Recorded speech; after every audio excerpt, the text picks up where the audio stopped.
terkait dengan tarif. Tarif merupakan nilai suatu jasa pelayanan yang ditetapkan dengan ukuran sejumlah uang. Jadi, konsep tarif ini mesti berhubungan dengan sejumlah uang. Berdasarkan pertimbangan bahwa dengan nilai uang tersebut, sebuah rumah sakit bersedia memberikan jasa kepada pasien. Nah, jadi memang tarif ini itu untuk memberikan layanan kepada pasien gitu ya. Berapa sih layanan eh, apa sih layanan yang kita tawarkan kepada pasien sehingga eh, pasien memberikan imbal jasa kepada rumah sakit. Nah, imbal jasa yang diberikan itu didasarkan pada tarifnya. Nah, penetapan tarif dapat dilakukan dengan tujuan memaksimalisasikan pendapatan, memaksimalkan pendapatan gitu ya. Karena apa? Karena penentuan tarif atau tarif yang kurang tepat akan bisa berdampak pada pendapatan yang berkurang gitu atau sebaliknya. Penentuan tarif yang terlalu tinggi akan berdampak pada mungkin customer akan berpaling ke rumah sakit lain karena dikira atau dinilai terlalu tinggi tarifnya seperti itu. Sehingga kita harus benar-benar menghitung layanan, kualitasnya, service quality-nya kita seperti apa sehingga kita bisa menentukan tarif yang tepat. Gitu. Dasar penentuan tarif ada dari biaya-biaya yang dikeluarkan, atau yang disebut dengan unit cost. Nah, tentu saat kita menentukan tarif itu tidak lepas dari biaya-biaya yang kita keluarkan selama proses pemberian jasa kepada pasien, gitu, yang disebut dengan unit cost. Nah, berikutnya,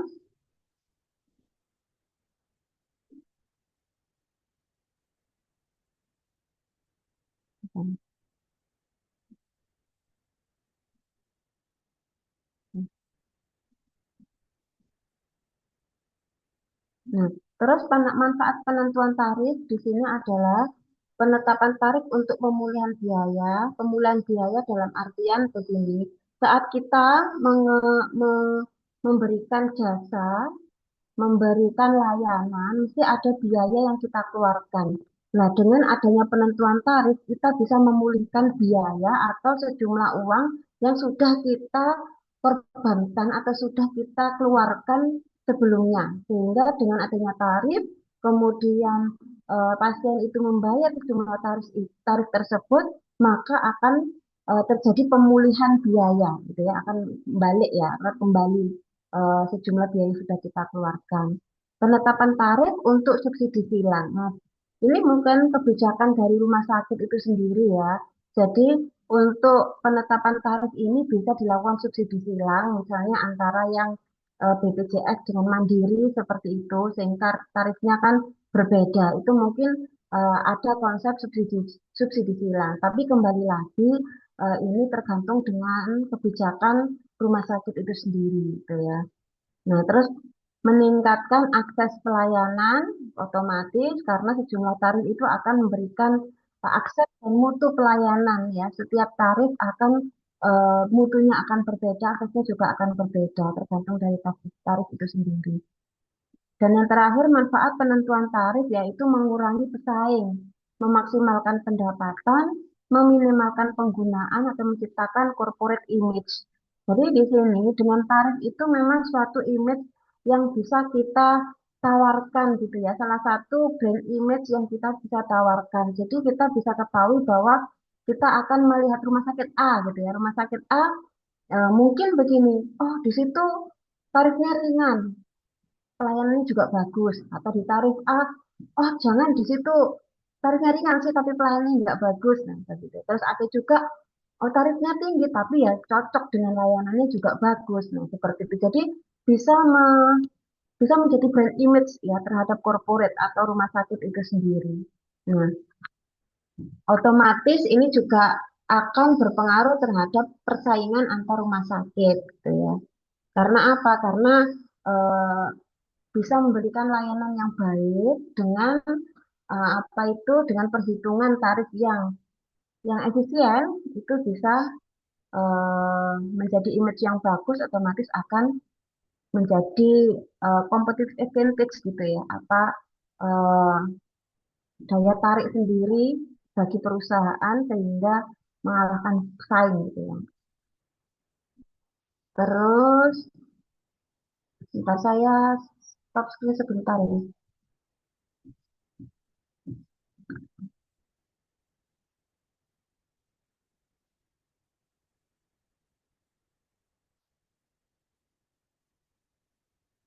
Oke, ini manfaat sudah, terus berikutnya adalah penetapan strategi penetapan tarif. Saat kita melakukan model atau strategi penetapan tarif, biasanya kita lakukan dengan 3C, yaitu cost, characteristic of product, sama kompetitor gitu ya. Jadi model 3C dari Philip Kotler. Jadi Philip Kotler ini terkenal dengan marketingnya gitu ya, konsep marketingnya. Jadi mungkin saat menentukan tarif itu juga ada korelasinya dengan sebuah marketing ya, sebuah marketing atau strategi pemasaran. Jadi menurut Philip Kotler, untuk penentuan tarif ini dilakukan dengan memberikan pemahaman yang mudah dimengerti dalam rangka penentuan tarif pelayanan kesehatan menggunakan model 3C, cost, characteristic of product, sama kompetitor.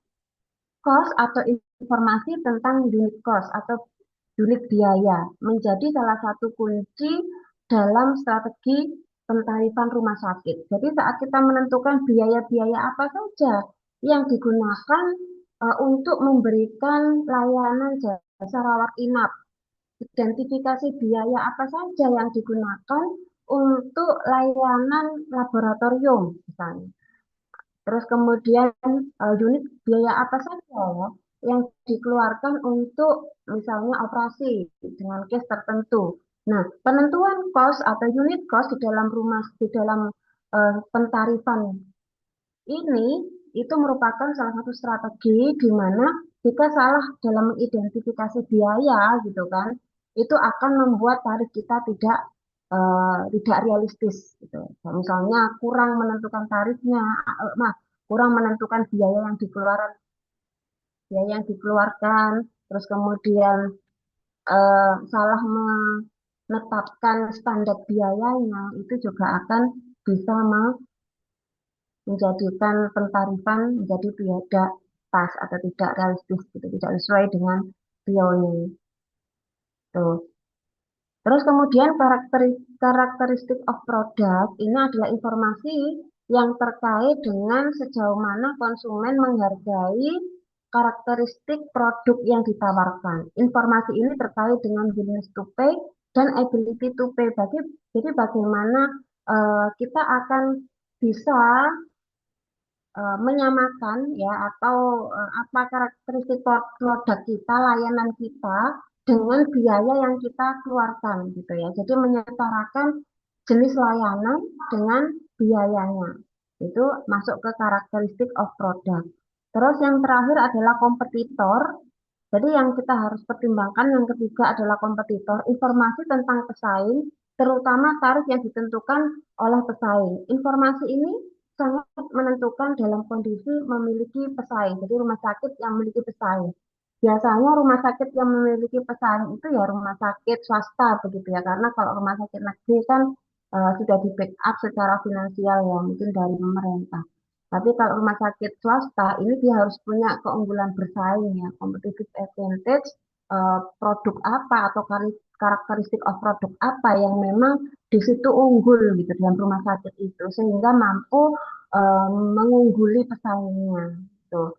Ini adalah ketiga poin yang harus kita pertimbangkan dalam penentuan tarif, yaitu biaya yang kita keluarkan, karakteristik dari produknya, produk jasa layanan kita, dan yang terakhir adalah kompetitor. Jadi kita dalam menentukan tarif juga bisa melihat kompetitor kita seperti apa, tarif di rumah sakit yang lain seperti apa, yang mungkin tipenya sama tipe B atau sama-sama tipe C, saat memberikan layanan rawat inap di kelas 3 berapa, kelas 2 berapa, atau kelas 1 berapa, itu akan bisa memberikan referensi bagi rumah sakit atau bagi kita untuk menentukan tarif yang akan kita gunakan. Gitu. Terus di sini terkait dengan proses penetapan tarif ada full cost pricing, yaitu menetapkan tarif sesuai dengan unit cost yang ditambah dengan keuntungan. Jadi penentuan tarif itu sebenarnya rumusnya adalah unit cost yang kita keluarkan, seluruh biaya-biaya yang kita keluarkan ditambah dengan keuntungan atau margin keuntungan yang kita inginkan berapa. Bisa minimal 15% sampai 30%. Idealnya adalah 20 sampai 30% itu margin yang biasanya perusahaan atau unit usaha yang diinginkan. Jadi total biayanya berapa ditambahkan persentase keuntungan yang diinginkan. Sekitar 20 sampai 30%. Minimal minimal 15% bisa. Tuh. Cuma idealnya biasanya 20%. Kontrak dan cost plus pricing ya. Nah, penetapan tarif ini juga bisa didasarkan dengan kontrak. Kita sudah kontrak kerjasama dengan siapa? BPJS kah atau pihak asuransi swasta gitu ya. Tarif rumah sakit dapat ditetapkan berdasarkan kontrak, misalnya kepada perusahaan asuransi ataupun konsumen yang tergantung dalam satu organisasi. Kalau misalnya dari BPJS, biasanya kita sudah mengiyakan yang mengikuti aturan kontrak yang dilakukan oleh BPJS. Tapi kalau pihak asuransi swasta, itu biasanya kita masih bisa melakukan negosiasi terkait dengan nilai tarifnya. Tuh. Nah, itu penetapannya ada dua, jadi kita hitung sendiri berdasarkan seluruh unit cost ditambahkan dengan keuntungan ataukah berdasarkan dengan kontraknya. Ya, berdasarkan dengan kontrak yang sudah disepakati oleh kedua belah pihak. Tuh. Nah, di sini kita masuk ke penentuan kontrak. Penentuan kontrak itu misalnya pada perusahaan asuransi ataupun konsumen yang tergabung dalam suatu organisasi atau perusahaan gitu ya. Terus dalam kontrak tersebut perhitungan tarif juga berbasis pada biaya dengan tambahan surplus sebagai keuntungan bagi rumah sakit. Nah, pada saat kita menentukan nilai kontrak yang kita tawarkan kepada pihak ketiga, itu kita juga harus benar-benar menentukan tarifnya. Maksudnya begini, sebelum kita nilai nilai tarifnya adalah kita hitung biaya-biaya yang kita keluarkan untuk satu layanan tertentu. Terus kita punya margin berapa, gitu kan? Kita punya margin keuntungan berapa. Sama halnya saat kita menentukan tarif berdasarkan unit cost. Kita berdasarkan unit biaya. Jadi semua biaya kita hitung totalnya berapa, kemudian ditambahkan dengan margin keuntungan. Itu yang kita tawarkan. Cuma kadang dalam penentuan kontrak itu ditambahkan sedikit. Jadi misalnya kita mau menentukan persentase keuntungan 20%. Kita biasanya atau rumah sakit harusnya menambahkan sedikit sedikit, misalnya 25% atau 30%. Kenapa hal demikian dilakukan? Karena biasanya pihak ketiga atau asuransi itu bayarnya tidak pada saat itu juga, tapi dia mesti akan dibayarkan misalnya 21 hari setelah invoice atau seluruh bukti transaksi itu selesai. Nah, penundaan pembayaran tidak pada saat itu juga itu harus dinilaikan ya, karena bisa mengganggu cash flow perusahaan sehingga kalau kita ngomongkan prinsip time value of money, bagaimana nilai waktu dari uang, nilai waktu saat ini itu jauh, jauh lebih berharga daripada yang akan datang. Sehingga kalau dia bayarnya saat ini, oke, nggak apa-apa, plus tarif standar. Tapi kalau dia bayarnya misalnya 2 minggu kemudian atau 3 minggu kemudian bahkan 1 bulan kemudian, 1 bulan kemudian, maka kita harus tambahkan margin itu, keuntungan itu. Karena apa? Karena konsep time value of money itu. Sehingga apa? Cash flow tetap aman. Karena apa? Karena memang dinaikkan sedikit begitu. Jadi memang pada saat kita menentukan kontrak itu biasanya agak lebih tinggi sedikit daripada tarif yang kita keluarkan secara umum dan dibayar pada saat itu juga. Tapi tergantung negosiasi. Karena apa? Karena jumlah pasien yang dikontrakkan itu juga bisa mempengaruhi karena semakin banyak pasien itu menjadi pengkali ya atau dikalikan ya sehingga uang yang kita terima menjadi lebih banyak. Itu juga bisa menjadi pertimbangan. Jadi banyak hal yang bisa menjadi pertimbangan saat kita menetapkan kontrak selain unit cost-nya atau biaya-biaya yang kita keluarkan, terus kemudian jumlah pasien yang diasuransikan dalam asuransi tersebut, itu juga bisa menjadi pertimbangan. Dan juga eh, termin atau waktu pembayaran, jangka waktu pembayaran pada saat kasus atau layanan jasa itu diberikan, itu juga bisa menentukan tarif kontraknya. Gitu. Nanti akan kita simulasikan ya. Tarif kontrak ini dapat memaksa rumah sakit menyesuaikan tarifnya sesuai dengan kontrak yang ditawarkan perusahaan asuransi kesehatan. Dengan demikian, masalah efisiensi menjadi hal yang penting untuk dipertimbangkan. Nah, ini maksudnya adalah saat saat rumah sakit ini harus menyesuaikan tarif dari pihak ketiga atau asuransinya atau mungkin BPJS ya. Jadi rumah sakit sudah menerima tarifnya karena memang terikat dengan kebijakan pemerintah, maka kita sebagai maksudnya manajemen di rumah sakit harus sangat memperhatikan efisiensi gitu ya sehingga apa? Sehingga cash flow-nya tidak terganggu. Pada saat penentuan tarif itu di bawah unit cost yang kita tetapkan ya, yang kita hitung, maka kita harus menghitung ulang agar terjadi efisiensi ya. Sehingga apa? Sehingga tarif yang sudah kita kontrakkan tidak merugikan pihak rumah sakit. Nah, bentuk efisiensinya mungkin terkait dengan bagaimana pada saat pembelian bahan baku dalam bentuk obat itu mungkin mass order sehingga nilainya lebih kecil atau mencari vendor-vendor yang memang nilainya itu lebih murah dari yang lain. Jadi tekan kontrak ke vendor untuk supply obat itu bisa dilakukan minimal 3 vendor gitu ya sehingga apa? Sehingga kita bisa melihat nilai atau harga yang paling murah atau yang kompetitif dengan kualitas yang sama itu mana sehingga akan lebih mengefisiensikan dari biaya yang kita keluarkan seperti itu. Itu untuk penentuan kontrak. Nah, sekarang terkait dengan unit cost-nya ya, biaya terkait dengan biaya yang dikeluarkan. Di sini ada jenis unit kerja. Jadi saat kita menentukan unit cost atau unit atau apa itu biaya per unitnya, kita harus tentukan unit kerja yang ada di rumah sakit itu gitu ya. Nah, di sini ada unit kerja produksi, maksudnya adalah memberikan pelayanan kesehatan di rumah sakit atau unit kerja penunjang. Nah, menunjang terlaksananya pelayanan di unit produksi ya. Maksudnya di produksi ini kalau di rumah sakit kan ya layanan jasa kesehatan tersebut ya. Nah, dikelompokkan sesuai dengan aktivitas yang membutuhkannya yang disebut sebagai facility activity. Jadi eh, kita harus mengelompokkan gitu ya, melihat di situ merupakan unit kerja produksi atau unit penunjang. Jadi kalau sesuai dengan kalau penunjang itu terkait dengan ini ya, nah, terkait dengan misalnya laundry itu kan penunjang ya. Terus klasifikasi biaya berdasar jadi eh, sebelum kita menentukan tarif kita kan harus paham dulu ya biaya-biaya itu seperti apa. Jadi konsep biaya itu seperti apa sehingga kita menentukan unit cost itu lebih mudah.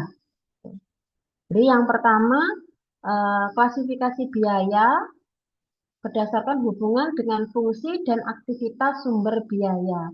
Di sini ada biaya langsung dan biaya tidak langsung ya. Biaya yang langsung ini artinya adalah biaya yang langsung terlibat dalam aktivitas layanan tersebut.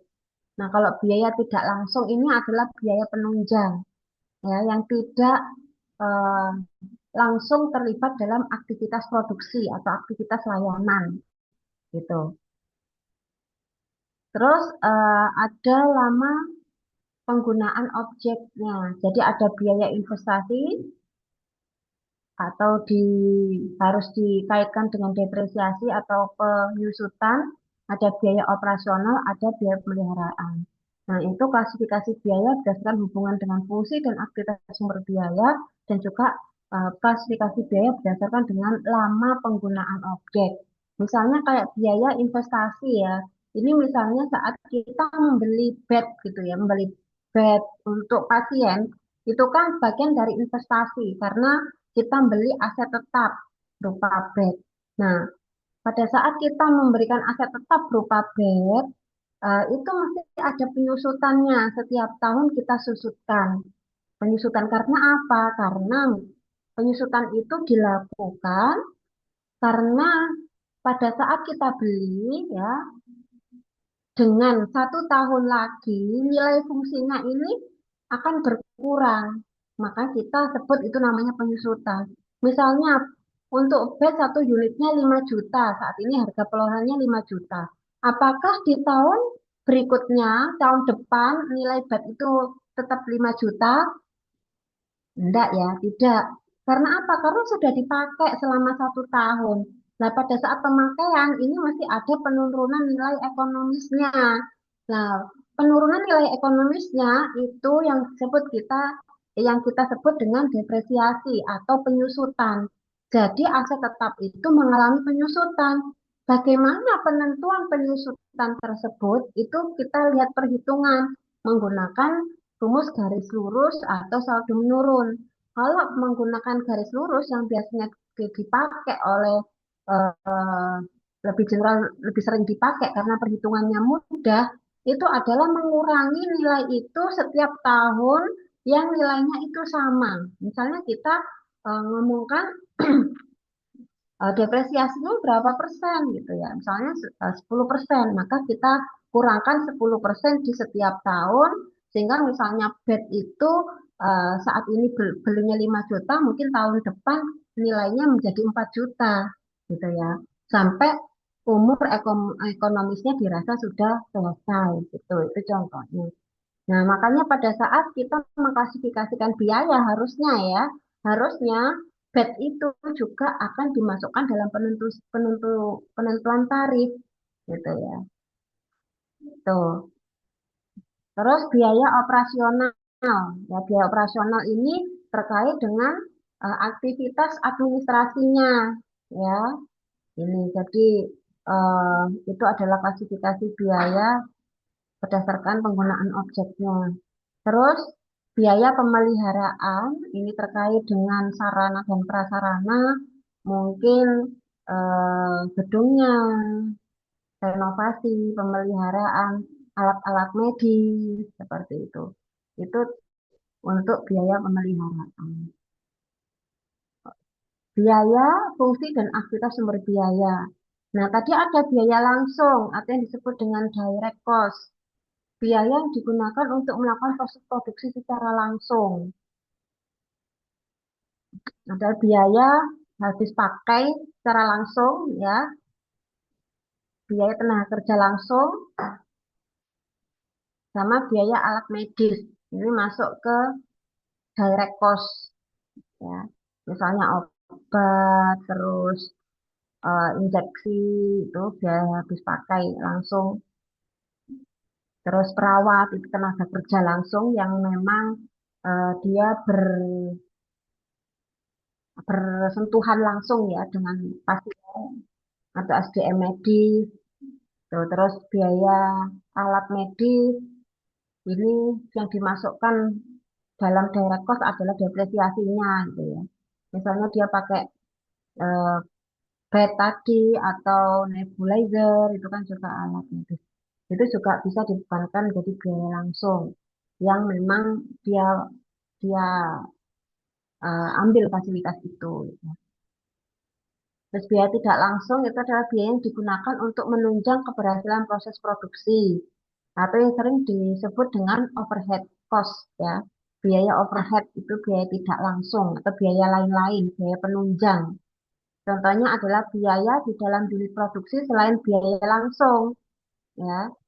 Itu biaya eh, di unit penunjang itu sendiri termasuk di sini adalah biaya di sekretariat, di adminnya, manajemennya, IPS-nya. IPS itu instalasi eh, ini renovasi gitu lah, terkait dengan ya, apa untuk pemeliharaan sarana, instalasi pemeliharaan sarana sama laundry itu adalah biaya tidak langsung, yaitu biaya penunjang untuk menunjang dari biaya langsungnya, menunjang eh, aktivitas produksi, aktivitas layanan jasa, itu biaya tidak langsung. Hmm. Ada juga biaya itu berdasarkan lama penggunaan objek seperti yang tadi ya, biaya investasi ya, biaya yang objek biayanya mempunyai kegunaan atau fungsi lebih dari 1 tahun. Jadi kalau kita ngomongkan biaya investasi, mesti itu merupakan aset tetap di mana masa manfaat yang bisa digunakan itu lebih dari 1 tahun. Bisa dimanfaatkan lebih dari 1 tahun. Itu yang disebut dengan biaya investasi. Nah, dalam pembebanannya harus memperhatikan jumlah dan harga satuan masing-masing jenis barang. Nah, kita lihat, jadi kita lihat jumlahnya dan harganya berapa. Terus umur ekonominya berapa? Umur ekonomi itu maksudnya adalah barang ini bisa digunakan itu dalam waktu jangka berapa lama. Itu diperkirakan seperti itu. Nah, itu bisa ditentukan eh, untuk umur ekonomis ini bisa ditentukan berdasarkan kebiasaan ya ataupun berdasarkan jasa appraisal ya kira-kira aset ini bisa bertahan atau bisa digunakan berapa tahun gitu. Terus yang dibebankan dalam perhitungan biaya produksi adalah biaya depresiasinya, hanya biaya penyusutannya gitu. Jadi harga karena apa? Karena biaya penyusutan ini kan biaya menerima manfaat dari aset tetap itu ya. Jadi depresiasi itu dibebankan karena kita sudah menggunakan aset tetap tersebut. Pasien sudah menggunakan aset tetap tersebut, gitu. Yang sehingga nanti semakin lama umur ekonomisnya akan semakin berkurang. Nah, contoh biaya investasi adalah bangunan, kendaraan, ya, peralatan rumah, rumah tangga, maksudnya adalah peralatan yang ada di dalam rumah sakit itu meja, kursi, AC, mesin, laptop, almari, dan sebagainya. Itu adalah biaya investasi yang nilainya lebih dari 1 tahun.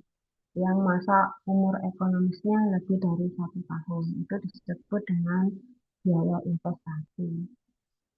Ada biaya operasional dan pemeliharaan. Operating dan maintenance cost. Nah, yang pertama terkait dengan biaya operasional, biaya yang diperlukan untuk kegiatan proses produksi yang memiliki sifat habis pakai. Ya, kalau tadi biaya investasi itu lebih dari 1 tahun dan ini kurang dari 1 tahun atau habis pakai dalam kurun waktu kurang dari 1 tahun itu disebut dengan biaya operasional.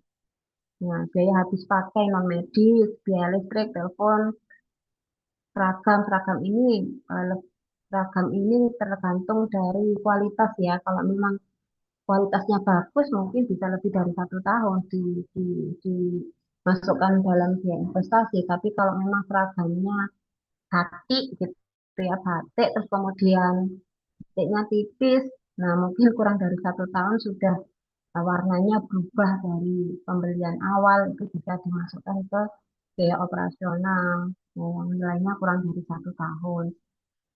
Terus biaya pemeliharaan, biaya yang dikeluarkan untuk mempertahankan nilai suatu barang investasi agar terus berfungsi. Seringkali dijadikan satu dengan biaya operasional, ya bisa dijadikan satu untuk biaya pemeliharaan. Contohnya adalah biaya pemeliharaan gedung, ya, atau servis kendaraan, servis alat medis, itu masuk ke biaya operasional, ya, servis-servis atau pengecatan gedung itu masuk pemeliharaan atau biaya operasional. Nah, di sini tadi kan ada biaya, ada ada unit produksi, ada facility activity. Kalau facility activity tadi terkait dengan biaya di unit produksi atau biaya inti yang dikeluarkan oleh eh, yang menjadi inti layanan jasa intinya. Tuh. Nah, kalau unit produksi di sini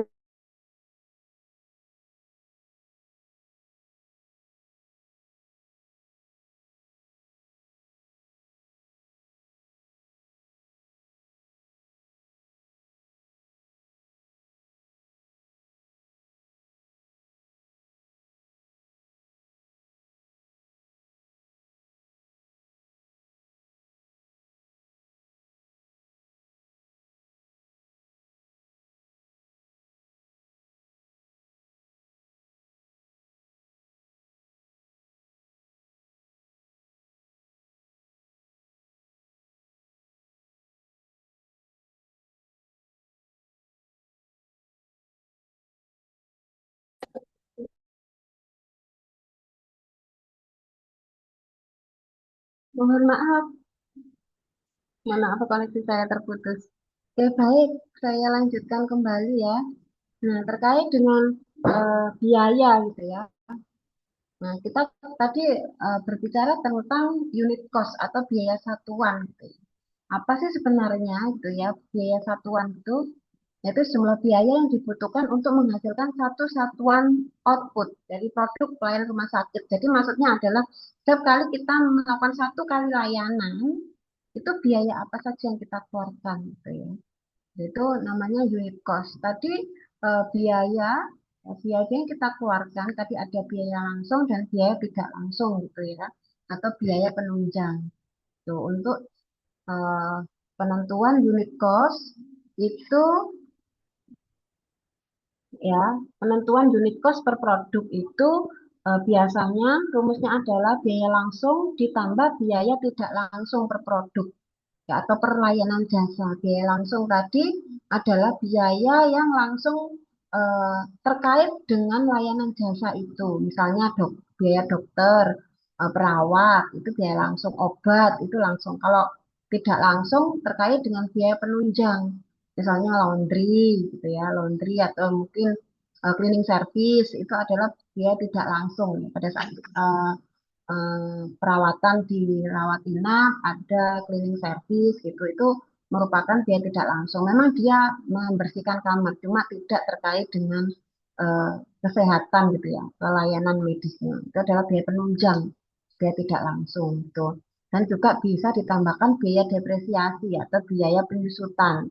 Ya, ini jangan keliru ya, bukan depresi ya, tapi depresiasi. Istilah penyusutan itu istilah akuntansinya adalah depresiasi. Itu. Jadi saat kita menentukan eh, unit cost itu biasanya adalah biaya langsung ditambah biaya tidak langsung, dan penentuan tarif itu ya, penentuan tarif itu adalah biaya atau unit cost ditambahkan dengan ditambahkan dengan persentase keuntungan yang ingin diinginkan gitu ya. Nah, di sini ada contoh gitu ya, ada contoh, saya langsung ke contoh aja ya. Ada contoh terkait dengan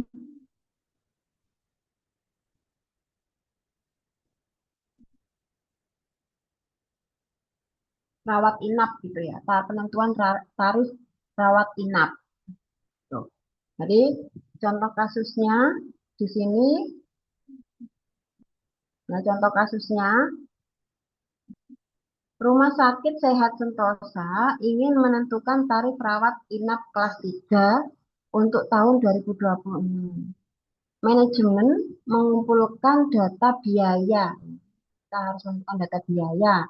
Ini biaya-biaya yang kita keluarkan gitu dalam waktu per bulan. Misalnya, ada gaji perawat sekitar 45 juta, biaya listrik dan air sekitar 12 juta, ada laundry pasien 8 juta, ini adalah biaya tidak langsungnya, perawat ini biaya langsungnya gitu ya. Obat dan bahan habis pakai umum sekitar 10 juta, dan penyusutan gedung dan tempat tidur ya. Kalau obat ini biaya langsung, kalau Penyusutan ini adalah biaya tidak langsung gitu ya, sebesar 15 juta. Ada biaya administrasi bangsal itu 5 juta. Tuh. Nah, pada saat 1 bulan tersebut, total tempat tidur yang tersedia ada 40 bed. Nah, tingkat hunian rata-rata atau yang disebut dengan bornya atau bed occupancy rate-nya sekitar 75% dari total bed tersebut gitu ya. Jadi istilahnya 75% itu maksudnya adalah setiap bulannya bed yang terpakai itu sekitar 75% gitu. Itu rata-rata yang bisa dilayani atau yang bisa dipakai gitu atau memang pasiennya segitu gitu ya. Nah, itu tergantung dari rumah sakitnya ya. Dan data bor atau data bed occupancy rate ini juga harus dilihat dari bulan-bulan sebelumnya. Nah, jumlah hari dalam sebulan ada 30 hari. Target laba rumah sakit ini, ya, margin keuntungan yang diinginkan rumah sakit adalah 20% dari total biaya. Nah, kemudian kita hitung biaya-biaya yang kita keluarkan tadi. Jadi, kita hitung total biaya bulanan itu sekitar 45 juta tadi ya, terkait dengan perawatnya, terus 12 juta, 8 juta ditambahkan semua seluruh biayanya, biaya jasa perawatan, kemudian penyusutan, listrik, air, sampai 95 juta dalam waktu 1 bulan. Hitung jumlah hari rawat yang tersedia. Jadi tadi kan kapasitas maksimal adalah 40 bed dikali 30 hari. Jadi yang tersedia di dalam rumah sakit tersebut adalah untuk yang kelas 3 ya. Yang kelas 3 adalah 40 bed dikalikan 30 hari. Jadi setidaknya ada 1.200 pasien ya. Dari pasien ya. Pasien di situ maksudnya hari yang bisa digunakan eh, perawatan pasien gitu ya. Nah, dengan bornya 75%. Ya, jadi dari 40 bed dikali 30 hari, jadi seolah-olah itu tersedia 1.200 hari ya. 1.200 pasien dis apa ya bahasanya? Pasien dis itu eh, maksudnya itu layanannya itu bisa melayani 1.200 pasien gitu ya. Seharinya. Terus bukan per hari, per 30 harinya. Dengan bornya 75% sehingga dalam 1 bulan itu bisa melayani 1.200 pasien dikalikan 75% ya. 75% itu ternyata rata-rata ya rata-rata penggunaan bednya itu hanya sebesar 75%. Hanya 75% pasien sehingga yang dipakai adalah sekitar 900 pasien day ya. Maksudnya 9 dalam waktu 1 bulan itu dia telah melayani 900 pasien gitu ya. Nah, biaya yang dikeluarkan selama 1 bulan itu adalah 95 juta dibagi total pasien yang dilayani ya. Rata-rata pasien yang dilayani itu sekitar 70% dari total pelayanan yang tersedia, yaitu 900. Jadi, eh, jadi dilihat unit cost-nya, biayanya adalah 105.556 ya untuk satu pasien dalam waktu 1 harinya. Jadi biaya pokok per pasien per harinya adalah 105.556 untuk kelas 3. Nah, kemudian setelah biaya kita hitung semuanya, kemudian kita tambahkan dengan keuntungan yang diinginkan oleh rumah sakit. Ya, target labanya adalah 20% per pasien. Sehingga tarif rawat inapnya adalah kita bisa hitung di situ 105.556 dikalikan 20%, yaitu 21.000. Sehingga 105 ditambahkan 21.000 sekitar 126.667 atau bisa dibulatkan menjadi 127.000 per hari. Jadi tarif yang dikenakan kepada pasien rawat inap kelas 3 adalah 127.000 per hari, ya. Nah, kalau di sini ini kan gaji perawat ya. Jadi berarti di sini belum termasuk gaji dokter, ya. Gaji dokter itu disesuaikan dengan dia spesialis apa, itu tergantung dari layanan apa itu layanan dari pasien itu sendiri yang itu disebut dengan variabel cost. Jadi variabel cost itu biaya yang berubah-ubah tergantung dari layanan yang diinginkan. Jadi untuk fasilitinya saja itu eh, 127.000 per hari untuk kelas 3. Nanti ditambahkan dari tarif dokternya. Ya, setiap orang atau setiap rumah sakit mungkin punya tarif sendiri-sendiri. Kalau dokter mungkin tergantung eh, kepangkatan ya kalau saya nggak paham ya tentara dokter tergantung senioritas dan eh, apa itu jam terbang mungkin itu akan mempengaruhi tarif dokternya itu sendiri. Ini terus setelah kita bisa menghitung dari biaya yang kita keluarkan kemudian ditambah dengan margin yang kita inginkan, ketemulah 127.000 per hari untuk rawat inap kelas 3. Nah, kalau kita menganalisis ya dari eh, tarif tadi, kita bisa lihat ya, misalnya kita prediksikan untuk bulan depan ini tarif jika bornya turun, ya bed okupasi rate-nya atau tingkat apa itu ter, terguna apa ya, bed occupancy rate itu rata-rata yang dipakai ya, yang yang dilayani gitu itu turun menjadi 60% ya pasiennya turun menjadi 60% maka biaya per pasien akan naik karena jumlah pasien lebih sedikit gitu ya kalau misalnya Borna naik menjadi 60% 90% maka bisa jadi akan turun eh, apa itu tarifnya. Tapi di dalam rumah sakit ini kan namanya kalau kita tarifnya oh bulan ini naik, bulan depan turun, naik lagi turun lagi itu akan menjadi kesusahan ya dalam administrasi keuangan untuk mencatat. Jadi sehingga mungkin dalam 1 tahun itu disamakan tarifnya. Nah, kalau ada kenaikan ke penurunan karena ada naik turun jumlah pasien itu akan menjadi subsidi silang gitu ya. Mungkin bulan bulan ini naik pasiennya jumlahnya naik sehingga uang yang kita terima lebih banyak dengan tarif yang sama. Kemudian bulan depan pasiennya turun gitu ya sehingga akan lebih sedikit. Dan itu bisa subsidi silang sehingga bisa kita evaluasi untuk penentuan tarif itu dalam 1 tahun atau minimal setidaknya 6 bulan sekali lah untuk bisa mengevaluasi ada kenaikan atau penurunan tarif itu. Itu. Terus strategi rumah sakit yaitu meningkatkan okupansi kamar. Jadi ter, terpakainya kamar tersebut itu bisa meningkat dengan menambah jumlah pasien. Menekan biaya listrik dan laundry. Misalnya ya kalau untuk listrik biasanya kalau misalnya kelas 3 itu kan satu kamar itu ada misalnya ada 6 bed.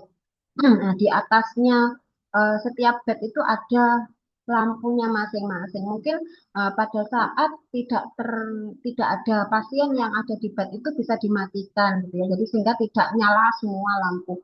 Nah, itu akan bisa menjadi efisiensi untuk biaya listrik gitu ya. Dan juga laundry ya efisiensi. Ini tergantung dari permintaan sih kadang kan pasien juga tidak menggunakan laundry.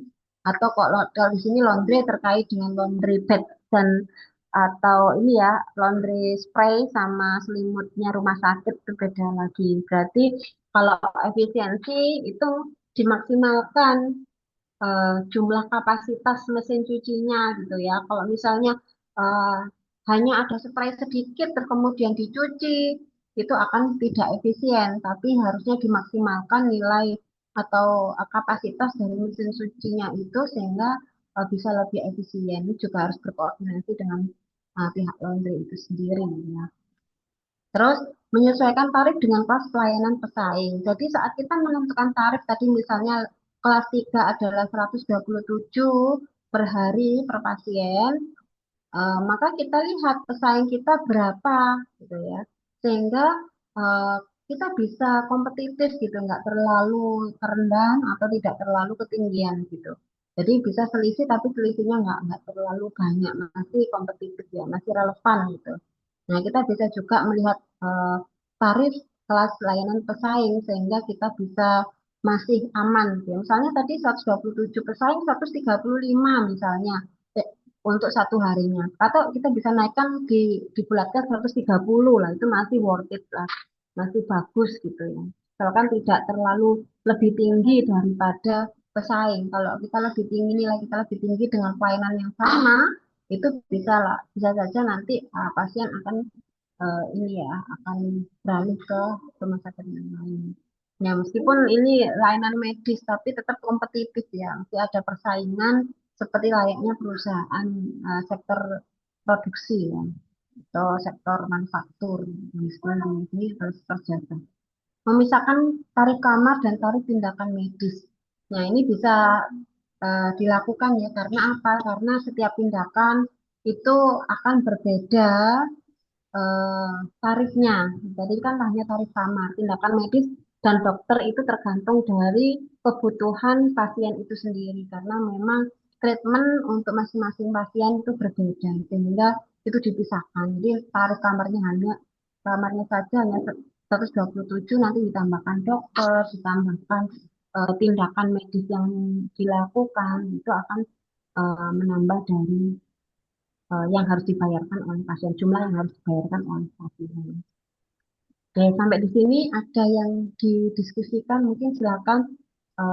Mungkin Bapak Ibu ini kan dokter atau di administrasi rumah sakit mungkin lebih paham gitu ya dari saya. Mungkin kita bisa sharing, diskusi dengan rekan-rekan Bu yang lain. Zeni, mohon izin bertanya, Bu. Silakan dok. Ya. Ya. Bu Zeni, mohon izin bertanya terkait dengan apa mungkin komponen tarif baik itu langsung maupun tidak langsung, Bu. Jadi pada beberapa kondisi, misalkan kami salah satunya terkait dengan investasi alat ya, Bu ya, misalkan investasi alat itu kan juga pasti akan mempengaruhi juga nilai Ya. apa namanya perhitungan atas tarifnya, Bu. Ya. Nah, tadi seperti yang disampaikan terkait appraisalnya ataupun pembebanan biayanya itu kalau misalkan dalam prosesnya itu atas kebijakan tertentu mungkin apa Bu pembagiannya diperpanjang masa waktunya atau yang misalkan standarnya 4 sampai 5 tahun kita perpanjang demi untuk perhitungan tarifnya yang masih bersaing Bu dalam hal ini karena kan pasti kan terkait dengan tarif yang ditentukan itu kan juga terkait dengan pasar ya Bu ya untuk apa namanya Oh, misalkan kalau iya. terlalu mahal tadi seperti disampaikan juga utilisasinya juga tidak banyak seperti itu. Nah, apakah misalkan seperti itu pertimbangannya pada posisi seperti apa Bu untuk misalkan memperpanjang waktu pembebanan atau appraisalnya, pertimbangannya apa? Dan kalaupun misalkan apakah sebaiknya ada mungkin apa Bu ya, mungkin opsi atau item-item tertentu yang silakan Dok misalkan di pembebanan diperpanjang seperti itu ataukah dari pihak manajemen itu bisa membuat kebijakan ya sudah yang penting harganya bisa bersaing, bisa dijual sehingga untuk pembebanannya kita perpanjang misalkan seperti itu Bu. Mungkin mohon arahan Bu. Terima kasih Bu Zen. Oke, baik. Eh, Terima kasih dok. Tadi terkait dengan investasi alat gitu ya, investasi alat medis itu adalah investasi jangka panjang yang harus ada penyusutan. Nah, jadi pertanyaannya, kalau misalnya nilai penyusutannya ini berkaitan dengan umur ekonomis, kalau umur ekonomisnya diperpanjang bagaimana? Itu tergantung dari penggunaan ya Bapak Ibu ya, Dokter Erwin. Jadi misalnya ya pada saat 5 tahun ya, 5 tahun kita sudah susutkan begitu. Ternyata eh, penggunaannya masih baik, di maintenance dengan baik, kemudian itu di appraisal ulang atau dinilai ulang oleh manajemen, oh ini masih layak kita kita gunakan 10 tahun lagi ya enggak apa-apa. Dan itu tergantung dari bagaimana kita merawat alat tersebut ya. Kalau memang dirasa memang bisa di umur ekonomisnya bisa diperpanjang sehingga bisa penyusutannya akan dikurangi, itu boleh. Di dalam akuntansi itu memang ada beberapa metode penyusutan begitu, ada yang garis lurus ataupun saldo menurun gitu ya. Nah, pada saat kita menentukan persentase penyusutan, ini juga bisa menjadi kebijakan manajemen.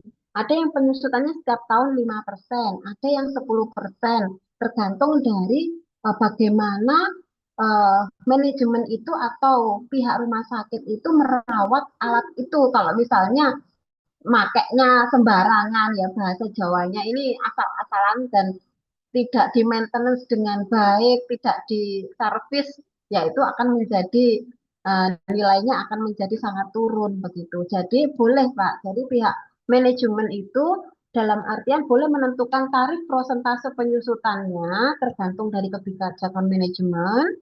Ya misalnya 1 tahun hanya 5%, silahkan.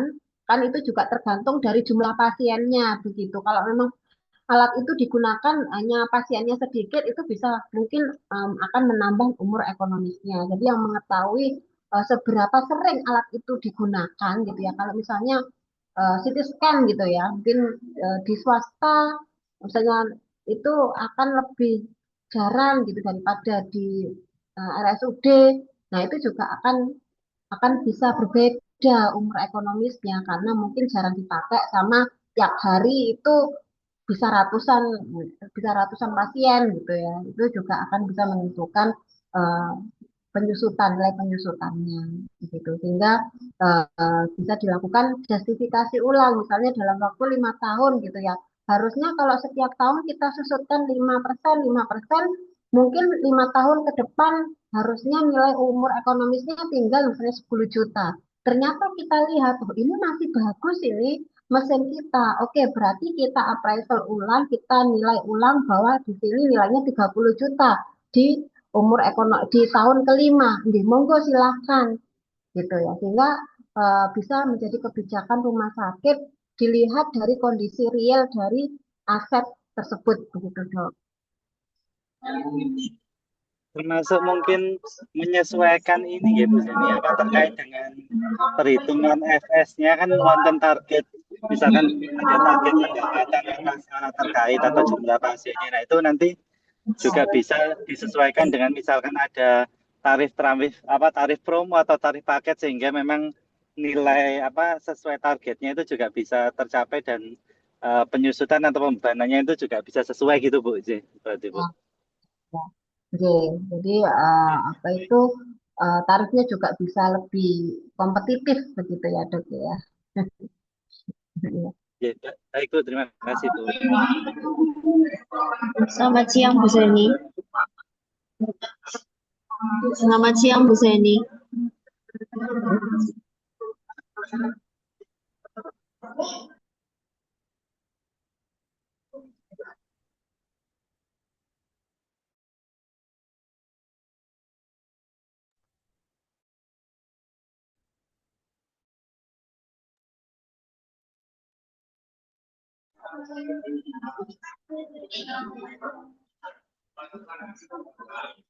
Selamat siang Ibu.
Halo, bisa terdengar? Ya, Oh ya, maaf. Tadi baterai headsetnya. Oke, oh ya, ya. eh, Bu, izin bertanya Ibu. Eh, saya mau tanya kalau seandainya alat yang kita pakai itu KSO, Bu, bagaimana penentuan unit cost-nya? Karena kalau KSO biasanya perusahaan-perusahaan itu dia menukarnya kan dengan jumlah pasien ya, Bu, jumlah pasien dan saya alat besarnya tapi ada bahan habis pakainya dan dia ingin bahan habis pakainya itu ada target gitu. Misalnya dalam 1 bulan harus habis 50 misalnya seperti itu. Nah, itu untuk penentuan unit cost-nya itu seperti apa begitu? KSO yaitu dengan kerjasama gitu ya, maksudnya ya. Itu Oke, Bu. ditentukan gitu ya. Oke. Biar eh, saya bisa dikasih kasih contoh kerjasamanya dalam bentuk apa? Dalam 1 bulan targetnya 100 Jadi mana? contohnya misalnya ada alat sentrifuge khusus untuk apa seperti PRP kan PRP kulit itu untuk apa untuk wajah gitu. Jadi dia satu alat sentrifuge itu dia dalam targetnya dalam 1 bulan itu harus ada 50 pasien. Jadi 50 pasien itu sama dengan menggunakan tabungnya bahan-bahan habis pakainya dari perusahaan itu 50 kotak gitu. Tuh, contohnya seperti itu. Nilai kontraknya berapa? Nilai Satu sentrifuge itu nilainya 350 juta. Nah, berarti unit cost-nya adalah eh, per per pemakaian yang dibebankan. Saya coba ini ya saya ya bentar. Nah, ini materi activity based costing ini. Coba jadi pengguna. Jadi activity based costing itu maksudnya adalah pembebanan biaya dibebankan berdasarkan aktivitasnya gitu. Jadi kalau misalnya nilainya misalnya saya anggap biar mudah ya 100 juta untuk 50 kali pemakaian. Berarti activity based costingnya ada 50 kali. Berarti 100 juta dibagi 50 kali. Sehingga dibebankan per pasien adalah hasil pembagiannya itu. Jadi kayak 100 juta dibagi 50 pasien jadi sekitar 2 juta ya mungkin ya. Ya jadi bebannya per pasien adalah sekitar 2 juta itu. Itu hanya untuk alatnya ya. Beda lagi terkait dengan layanan jasanya ya mungkin terapisnya gitu ya. Terapisnya kan beda sendiri atau kamar ininya ruangannya itu kan juga ditentukan sendiri. Ya beda beda lagi itu ditambahkan. Jadi kayak seperti tadi kan ada kalau di sini contohnya adalah tarif kamarnya saja, tarif layanan kamar. Misalnya ada terapis, ada apa bayar pakai misalnya lotion atau apa ya bahan habis pakainya eh, puff atau Karena ya itu itu sudah menjadi tarif kamarnya ya, tarif layanannya. Nah, kalau ada tindakan yang itu yang diinginkan oleh pasien tindakan tersebut, maka ditambahkan tindakannya. Perhitungannya adalah berdasarkan aktivitasnya, unit cost-nya. Ya, kalau misalnya tadi total kontraknya adalah 100 juta, maka 100 juta itu untuk 50 kali pasien berarti ya dibagikan aja 50 kali itu menjadi 1 kali perawatan eh, totalnya sekian. Totalnya segitu dibagikan gitu ya. kalau seandainya misalnya kita beli alatnya cukup besar, Bu. Misalnya contohnya seperti CT scan, itu kan ada biaya servis gitu ya, ada biaya maintenance. Kemudian kalau seandainya rusak itu kan pasti ada biaya spare part dan yang lain. Itu masuknya termasuk biaya tidak langsung apa termasuk biaya servis itu termasuk biaya langsung? Nah, sebetulnya itu yang disebut dengan biaya penyusutan. Jadi biaya Oh, itu kan masuk. begini ya, biaya penyusutan itu sebenarnya di arti substansi adalah seni itu ya. Sebenarnya biaya penyusutan itu tidak ada wujudnya gitu. Nah, Wujud dari biaya penyusutan itu adalah karena nilainya selalu turun, yaitu dialokasikan dengan servis, maintenance seperti itu. Makanya kan setiap tahun itu harus ada penyusutan karena memang eh, alat itu tidak selalu prima seperti beli awal beli. Makanya nilainya dikatakan gitu loh. Makanya penyusutan tidak pada biaya tidak langsung. Nah, biaya penyusutan itu merupakan setidaknya nilai dari seberapa banyak kita maintenance ya. Makanya kan kita menyusutkan berapa persentase dari penyusutan itu juga tergantung dari berapa sering eh, alat itu digunakan gitu ya. Sehingga itu akan bisa mengakomodir dari maintenance itu. Jadi masuk kepada biaya tidak langsung yang ditambahkan kepada tarif itu. Itu. Baik, terima Bu kasih Jenny Bu. izin bertanya. Oke. Bu, Bu Jenny izin bertanya, adakah aturan baku untuk menentukan perbandingan antara jasa layanan dan jasa sarana? Terus yang kedua, kalau misal kita memasukkan biaya marketing atau agent itu maksudnya kalau kita mau kerjasama dengan pihak ketiga, idealnya itu berapa persen dari total tarif tadi gitu? Untuk konstanta menentukan berapa persennya itu ada aturan bakunya apa enggak? Oke, baik. Yang pertama, biaya marketing itu masuk pada biaya tidak langsung gitu ya. Ya, di biaya marketing kan dibebankan kepada seluruh pasien ya. Maksudnya kan tidak hanya pasien rawat kelas 3 yang kita bebankan, udah kan enggak.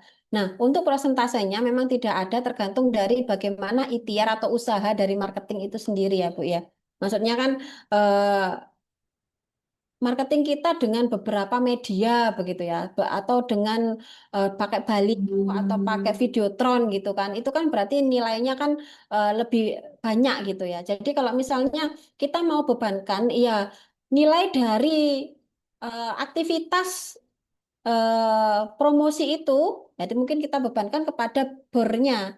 Biaya sekitar pasiennya itu berapa sih? Kita bagikan. Jadi tidak ada prosentase, tapi lebih pada biaya yang kita keluarkan berapa dibagi kira-kira akupansinya dari rumah sakit itu berapa pasien gitu. Sehingga nanti rata gitu. Jadi tidak ada prosentase khusus. Cuman kembali lagi ya kalau kita ngomongkan biaya marketing itu kan memang jauh di luar biaya produksi gitu ya. Maksudnya biaya produksi adalah biaya layanan jasa gitu. Sehingga kita bisa mungkin estimasikan gitu setiap kan begini ya. Apakah promosi itu akan dilakukan setiap bulan gitu kan?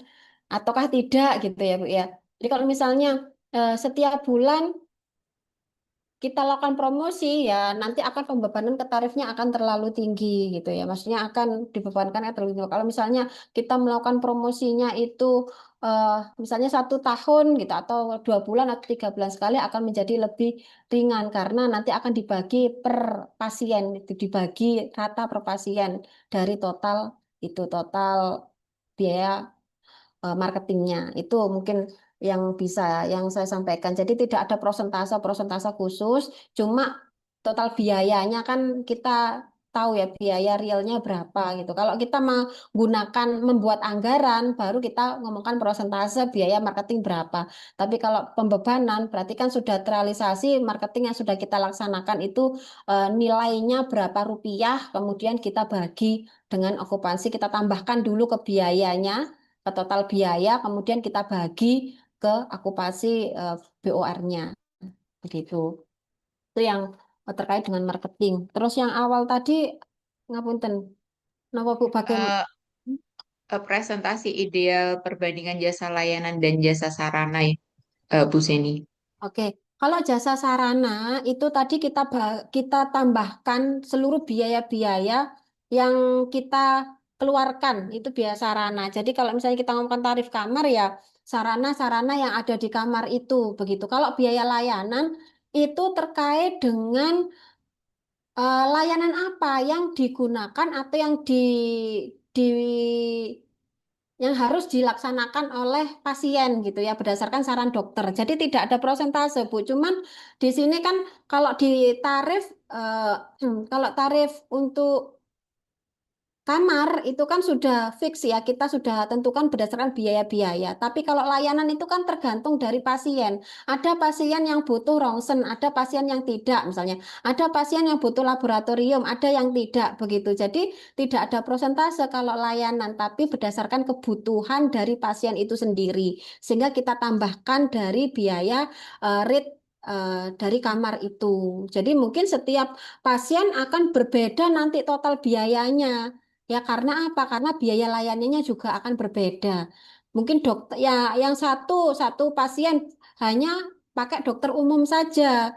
Nah, pasien yang lain sama-sama kelas 3 ada dokter umum, ada spesialis penyakit dalam.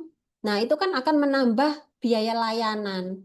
Gitu. Jadi tergantung dari kebutuhan pasien kalau biaya layanan. Begitu, Bu. Baik, Ibu, terima kasih, Bu Zeni. Ya, sama-sama. Oke.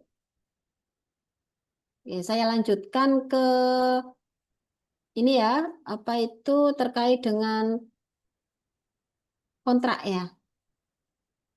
Ya, untuk kasus kedua ini ada strategi dan penentuan kontrak dengan pihak asuransi ya. Saya simulasikan contoh kasus ya. Ini asuransinya pihak swasta, asuransi swasta ya, bukan asuransi pemerintah.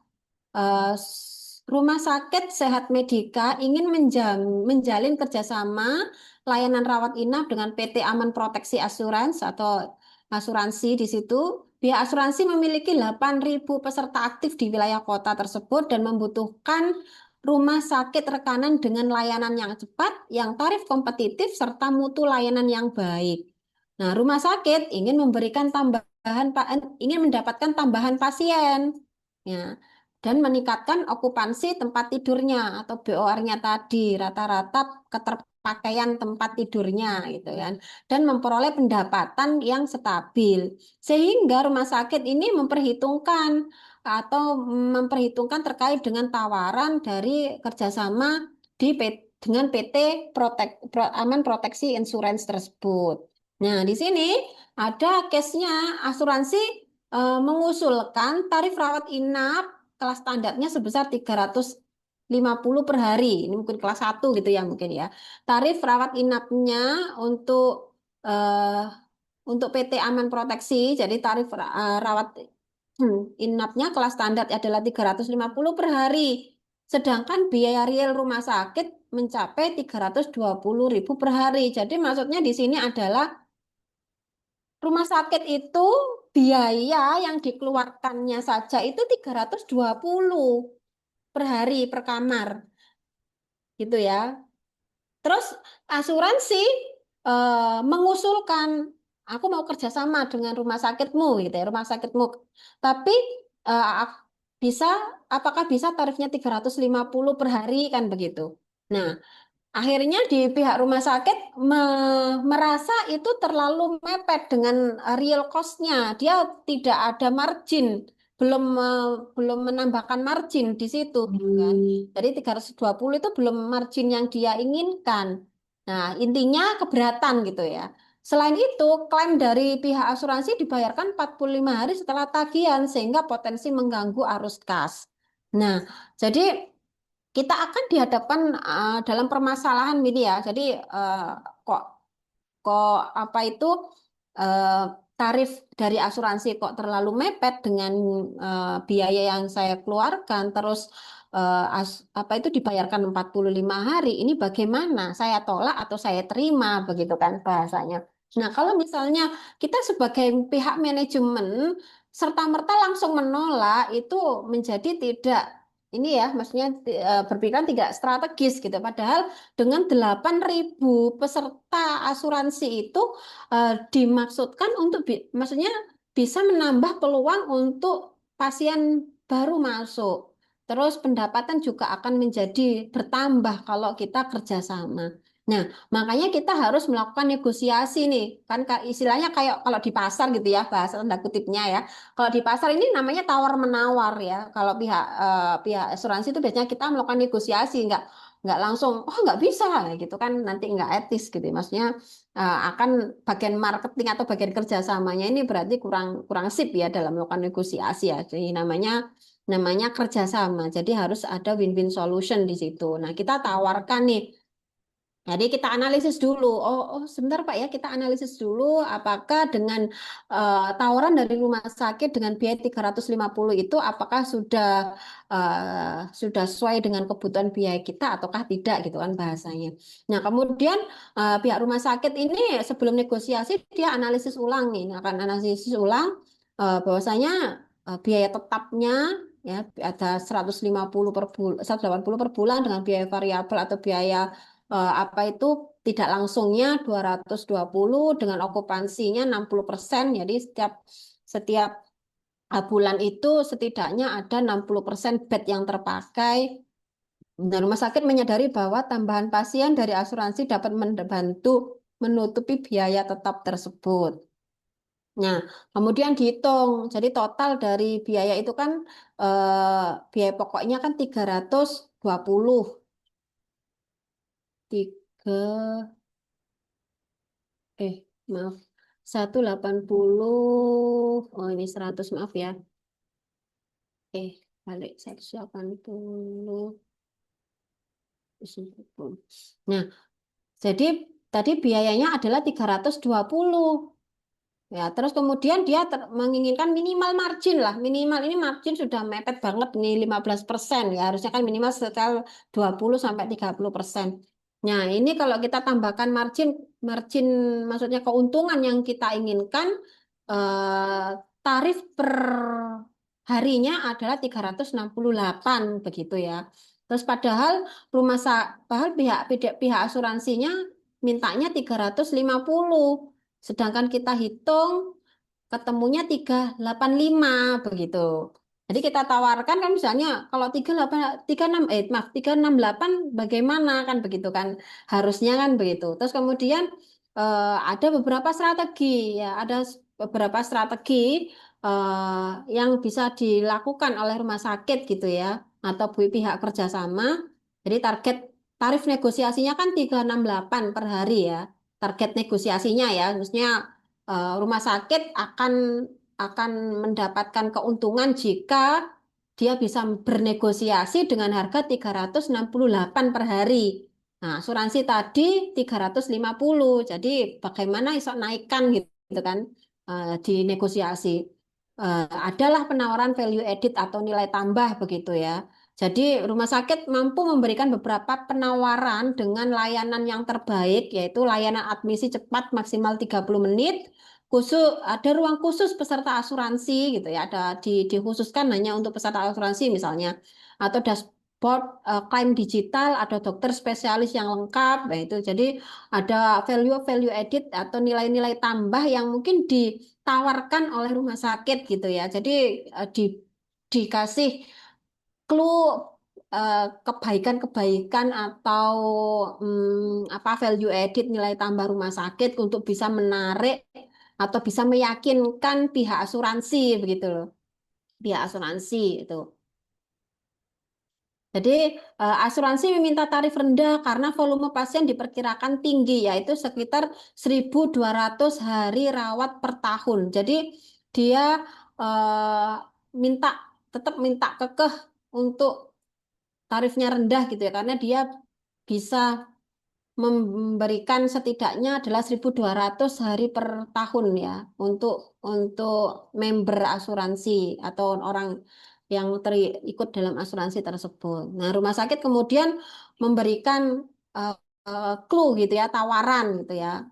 Memberikan tawaran. Kalau misalnya 350 ini kita nggak bisa, jelas nggak bisa karena memang sudah mepet. Kalaupun apa itu, kalaupun mengiyakan, ya, ini selisihnya 16.000 ya, 18.000. Itu akan mepet.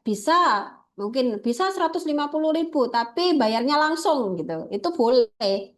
Ya, maksudnya maksudnya masih stabil lah cash flow kita kalau bayarnya langsung. Tapi kalau harus bayarnya harus ditunda sampai 1,5 bulan atau 45 hari, ya cash flow kita nggak nututi. Kita punya layanan yang bagus. Bagaimana kalau kita, nah di sini ditawarkan rumah sakit dengan penawaran skema bertingkat.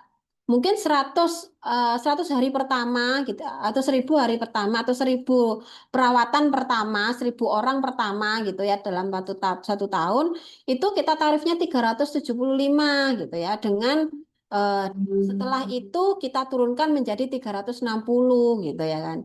Jadi ada penawaran atau kalau di sini analisnya 368, 370 lah, 370 sama 360 misalnya. Itu masih masih memungkinkan. Jadi ada opsi gitu loh, ada opsi karena apa? Kalau eh, pihak asuransi ingin ya, pihak asuransi kan inginnya bahwa tarif itu rendah. Jadi dia akan mempromosikan dengan lebih gencar kepada calon pasien itu untuk bisa lebih meningkatkan jumlah pasiennya begitu. Kalau semakin banyak yang pengen dirawat di rumah sakit itu, maka nilai tarif rawat inapnya akan menjadi lebih murah kan begitu.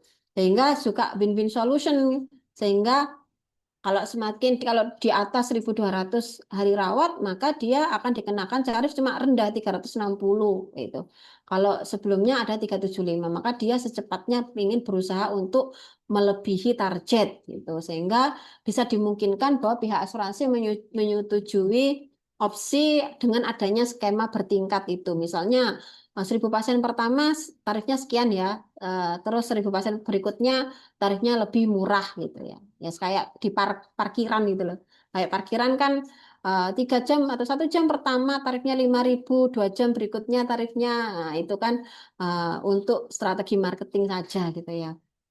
Nah, gitu. Jadi kalau misalnya kita kita hitung gitu ya dari pasien yang akan dirawat sekitar 1.200 hari itu totalnya adalah 375 dengan dikalikan 375 terus kemudian sisanya adalah 200 pasien karena tadi yang minimal targetnya adalah 1.200 hari rawat inap per hari gitu ya hari rawat inap karena setiap pasien kan bisa 3 hari bisa 4 hari gitu kan. Ya, misalnya satu hari ada 10 pasien, masing-masing pasien ada 5 hari dirawat, berarti kan 50 hari rawat gitu loh. Nah, karena memang unit cost tarifnya kan per hari rawat di kamar itu. Nah, jadi 200 hari rawat yang ke berikutnya setelah 1.000 hari rawat itu 360.000 tarifnya. Sehingga kalau kita totalkan nilai kontraknya adalah dengan 1.200 hari, maka kita jumlahkan menjadi 447. Nah, kalau kita bandingkan ya dengan dengan tarif tadi 368 ya, 368 ini per hari ya. Kalau kita hitung ini 368 kita hitung dari marginnya 15%. Jadi ini yang diinginkan perusahaan 368 kita naikkan di 100 hari pertama menjadi 375, kita turunkan di 200 hari berikutnya. Nah, itu untuk strategi marketing karena kita rendahkan gitu. Tapi sebenarnya di di strategi pertama kita sudah mulai untung nih di 375 itu. Nah, kita kalikan aja kalau tarifnya flat ya ini 368 tarifnya flat di 1 juta di 1.200 maka pendapatannya sekitar berapa? 441 kalau nggak salah.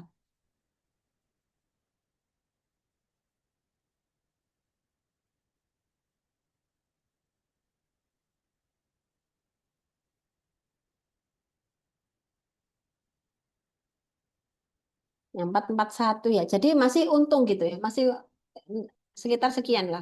Jadi kita masih untung dengan menggunakan meskipun kita turunkan di sini, nah itu kita masih untung dari nilai perhitungan real cost dan margin kontribusi dan margin yang kita inginkan gitu. Sehingga terhitung nilai kontraknya adalah 447. ya dengan skema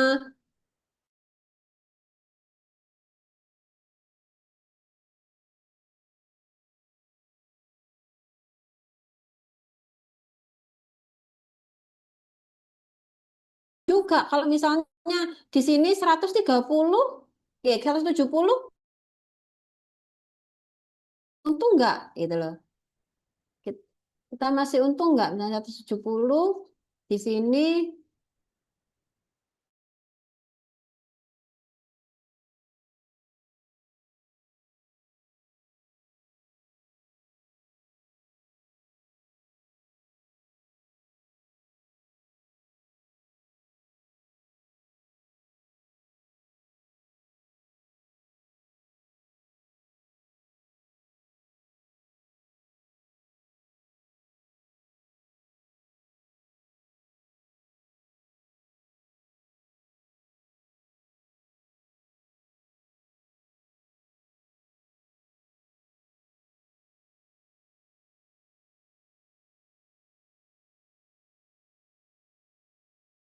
Itu.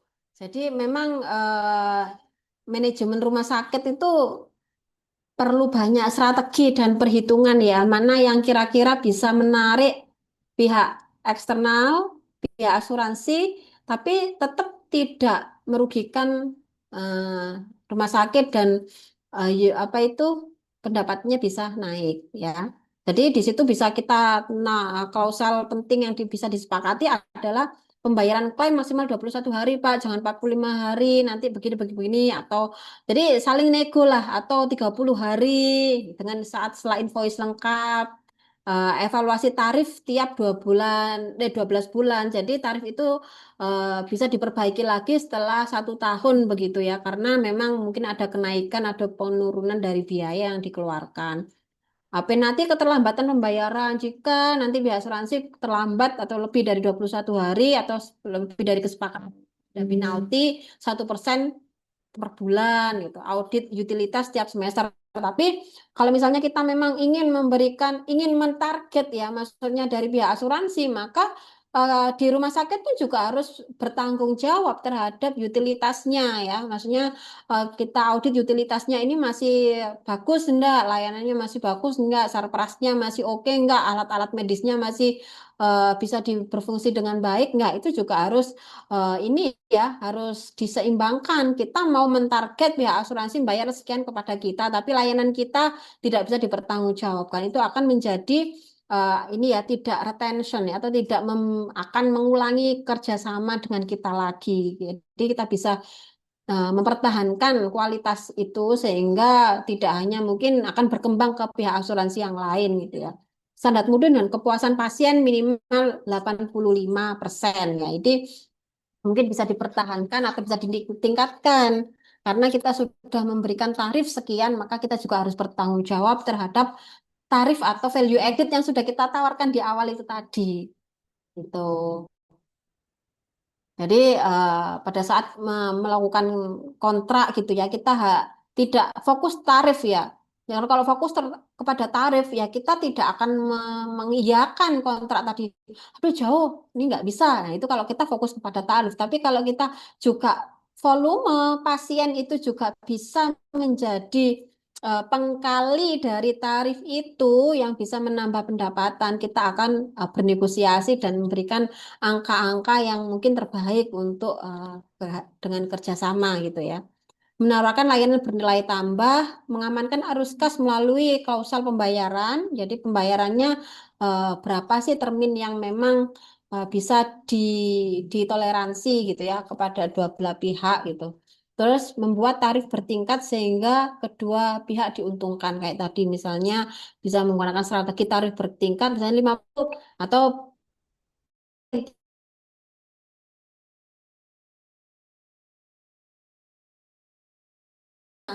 380.000, 500 hari kedua 370, 200 hari ketiga 360 ya boleh. Tapi harus dihitung dulu ya sebelum kita menawarkan angka tarif kepada asuransi atau pihak kerjasama, kita harus hitung dulu nih pihak internal agar kita tidak rugi gitu ya, agar kita tidak apa itu tetap bisa berjalan operasional rumah sakit. Tuh. Itu terkait dengan bagaimana strategi dan penentukan kontrak dengan pihak asuransi yang didasarkan pada analisis biaya tarifnya. Oke, nah, di sini ada yang didiskusikan, silakan.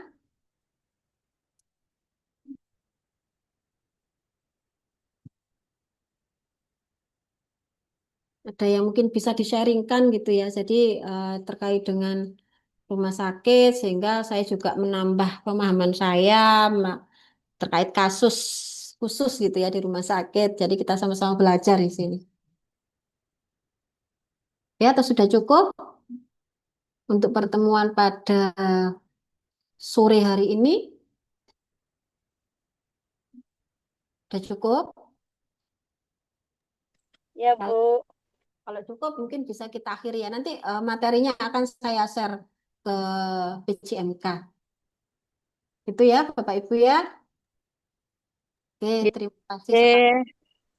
Banyak menambah insight ya. Kalau misalnya saya ngajar